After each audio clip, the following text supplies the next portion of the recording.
What's up, tube? As you can see, man, I'm just now leaving the school, right? Doing work, you know what I mean? Helping the little shorties out, man. Had a little book fair. Got my son this book because he's a sports fanatic.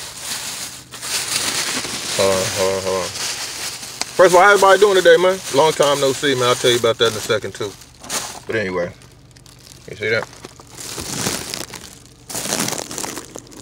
Sports fanatic, man. Yeah, so I always reward my school-age clients. They do the work, they get a reward, man. That's life, ain't it? You do the work, you get a reward. But yeah, real quick, had to take a break, man. I don't know if you can see this or not. Right, I'm driving, right? Achilles sprained it, man. Running full court, still got it. Well, not as much though, as you can see by the brace. So yeah, took a couple days off, getting my stuff together, man. I just had a baby. You know what I mean? Just had a baby. I know it's gonna shock a lot of people. You know what I'm saying? A lot of people be like, whoa, didn't see that coming. Yeah, I just had a baby, so thank you. You know what I mean? Her name is Serenity. Serenity Consulting, LLC. Yeah, that's my baby. Just started my business. I'm the co-founder, actually. My son and I started our business, Serenity Consulting. You know, those who know me know that that's just me. I'm a consultant. Very resourceful. Life coaching is my thing. You know, trust me, if you know my story, and even though I'm nowhere compared to where I want to be, if you know my story and know that I got here, then you'll know that I'm qualified. That you'll know I'm qualified. Nobody, and my family loves me. Certain parts of my family love me, you know, but even the parts that love me, I don't think they would have thought that I'd be sitting here with a master's degree, a therapist, being very impactful in a lot of people's lives. You know, I probably needed a therapist, but anyway, that's you know, I want to just touch on that real quick, because working in this school, man, like just now as I was leaving, there was a child being escorted by 3 adults in a physical restraint because this child was biting people and spitting and throwing chairs and stabbing at people with pencils. And you have to ask yourself, man, where did this behavior begin? You know what I mean? Like, I seriously doubt that this just happened once he got to school, you know. So my point is not to call out the little boy, because like my mother taught me, you see a bad child, follow him home. You'll get every answer you need. You know what I mean?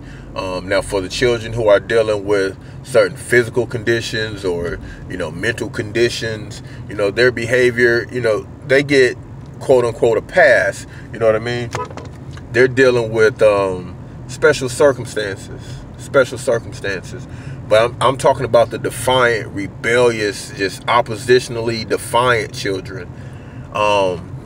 If you see a child like that, don't shake your head, man. Don't wag your finger. Ooh, don't do that. Don't do that, man. Go sit down beside that child, man. There's something causing so much disturbance in that child, so much distortion. I would liken it to disturbia. You know what I mean? It's that serious, man. So don't be judgmental. It's hard. You're like, yeah, that's a badass kid. Don't be judgmental. These children are suffering, man. Like, these children are suffering, man. Society is so different, and the level of excuses that are acceptable from parents these days are leaving these children as basically collateral damage in a war. You know what I mean? If you could, and that's not a bad school. The school I just, you know, showed you, that's not a bad school. That's not one of those at-risk inner city schools. Yes, it's in the West End, Louisville. Yes, it is. But at the same time, everything and everyone in the West End is not a problem. Everyone and everything in the West End is not detrimental to the upkeep of society. No, there are good people in the West End. There are good places in the West End. It's just so congested with those who have given up in life, those who decided to have no class, no dignity, no integrity, and see very little self-value. It's very congested with those type of people, true enough. But at the same time, you can still spot a pretty flower in a field of weeds. You can still see them. You just have to make the decision whether or not you're going to go over to that flower and acknowledge it or not, or just stand off from a distance and talk about how sad it is that it's surrounded by weeds. You know what I mean? I got a lesson some time ago, and it was talking about being superhuman. And before y'all jump all off the channel or whatever, you know what I mean? Superhuman. For instance, the child, I walked into school today, and there was a child, I say a kindergartner, and he was having a serious issue. I mean, he was fighting away from a teacher. He was biting at her hand as she tried to hold him. You know, it was pretty serious. It's not a client of mine. I don't know this little boy from Adam, Eve, Steve, or anybody else. But the little boy was suffering. So what I did, you know, and I know they have good intentions. A lot of them have good intentions. But when you're dealing with another culture, if you don't know the norms, you know, the unwritten laws of that culture, you know, the probability of you making a cultural mistake or a error in judgment about how to interact with this person from this different culture, you know, that probability is high. And it's not a judgment call on the person trying to help. It's just what it is. You know what I mean? It's just what it is. If you don't know that when snakes shed, they're extra mean, right? Because they can't see, so they have to be extra defensive. And you're used to caring for animals, and you see this snake struggling, your first instinct is going to reach down to pick it up and help get it situated, and you're going to be bitten. You're going to be bitten. Not because your intentions are off or the snake's evil, right? It's none of that. It's just because in context of how the snake gets down, you can't impose how you operate on the snake. So point is, when you're dealing with people, you have to try to understand, you know, where they're launching from. You know, so they're correcting this little boy and telling him how he better stop and this and that. And I'm just looking at him like, it's not working. Yeah, it's not working. Look, just look, the boy's going hammer right now. Like, whatever you're doing, it's not working. Stop trying to keep doing what you're doing instead of realizing, getting off the ego. And not saying these people are egotistical, but in the moment, it happens to everybody. You know, let your ego go of forcing this, trying to force this to work. Well, no, this is going to work. No, it's not going to work. So let the little boy tell you what's going to work. So I just kneeled down beside him. I bent over beside him. I was like, hey, what would help you not feel like this? And that's when we discovered that it was a ninja Lego book at the book fair that he's seen, that his mother had made an empty promise to him to get. And children don't forget. Whether your promise is empty or not, that child does not forget. So now the child has an expectation, as we all should. You set a vision in your head, and you should expect it to come true. Well, see, children are pure, so they have the expectation. Mom, for whatever reason, couldn't fall through, couldn't come through on her end of the deal, so now the child is slighted. Well, how do children act when they feel emotionally damaged? They act out. If there's no familiarity with being told no, or not having your way, or just any kind of structure at all in the home, then that's going to be displayed out in public. And so we saw that today. And so it was my duty. I felt it was my duty to find out what frequency this little boy was used to operating on, and then tune into his frequency. So I tried. I kneeled down. I bent over beside him, talked to him, found out about the Ninja Lego book. Bing. Okay, now I got an access route.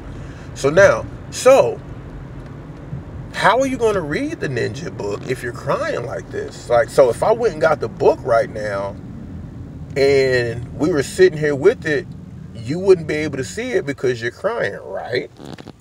Yes, sir. So wouldn't you have to stop crying for me to go get the book and read it with you? Yes, sir. Okay, so let's stop crying first, and then let's work into the next part of going to get it. Yes, sir. All right. So I'm going to sit down next to you, which made him upset because he thought I told him to sit down. But he sat down. Oh. So I sat down with him. So tell me, is it the Ninja that you like, or is it the Lego that you like? Oh, it's the Legos. I said, ah, that's cool, man. Legos are pretty cool. But did you know there are Legos in your classroom? No, sir. Yeah, dude, they're super cool too, bro. You want to go check them out? Yes, sir. Well, you know we have to go back to your classroom, but I want the ninja book. Whoa, whoa, whoa. We didn't say we're not going to get the ninja book.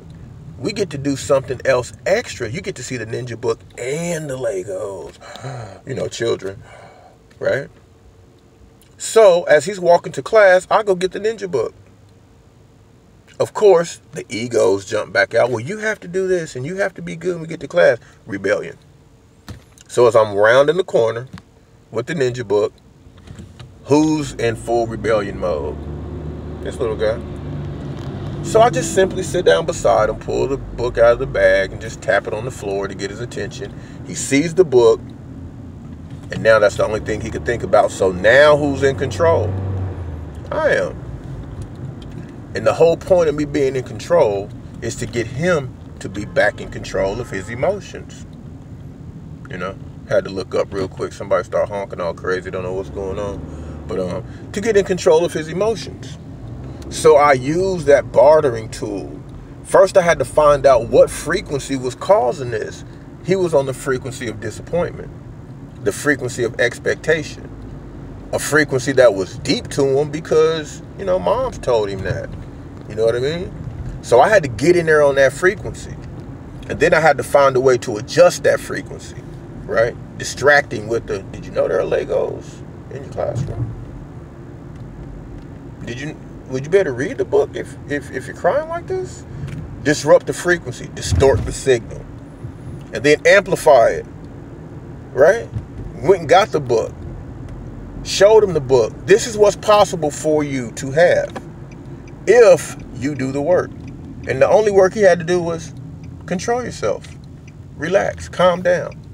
Stop repeating the fact that your mom didn't get the book and realize that the book's right here in front of you. Once he was able to do that, I sat there with him and went through the book. We sat right in the hallway, went through the book. He got up and walked to class, smiling, gave me a high five. Right? Now, am I saying that to say I'm the coldest therapist on the planet? Yeah, of course I am. No, I'm saying that to say, man, get on somebody's frequency, especially these children, man. These children are being left out here, and they're falling hard through these cracks, bro. They're falling, sis. They're falling hard through these cracks, man. And be superhuman. Because see, a human will stand there and talk about, oh, it would be nice, or oh, it's a shame that. But a superhuman will get in there and figure out how they can make this better. Not just stand from a distance and assess the situation and analyze the situation, but go get in the situation and improve the situation, enhance the situation, or totally change the situation. That's superhuman. So I challenge everybody listening to this today. Be superhuman. Do something that will help the next person, you know what I mean, that the average person might sit back and, you know, neglect the opportunity or deny the opportunity or reject the opportunity to do. It's going to work for you. You understand? It's going to work for you. Feeling superhuman is one of the best feelings you will ever experience in your life. Now, again, if you think you need to fly at the speed of a speeding bullet, faster than a speeding bullet, to be superhuman or able to leap tall buildings in a single bound, well, see, you're trying to be me. I'm Superman. I'm Clark Kent. You can't be me. You got to be you, right? But being you, you can still be superhuman. Go out there and do something extraordinary today. Find a reason to celebrate. And if you can't find a reason to celebrate, make a reason. You understand? Give somebody else a reason to celebrate today. Make them feel worthy of a celebration today. Be superhuman. That's it. That's all, man. Traveling through the city, you can see 4th Street, man, Louisville, Kentucky. I know a lot of people hear a lot of things about Louisville, whether it be the sports team, whether it be First 48. But Louisville has some beautiful places here. One university. Beautiful people here. Beautiful history and tradition. It just really depends on what frequency you want to tune into. How much criticism you're willing to take from certain demographics, and how strong your desire and your vision is in your head for the life you want. You could have it here to an extent. To an extent. Some dreams are too big for some places. And that's not a knock or a judgment on the place, that's just reality. Anyway, I digress.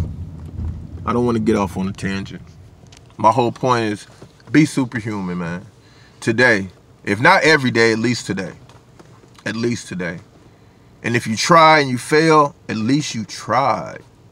Because there are 100 other people who didn't even try to be superhuman.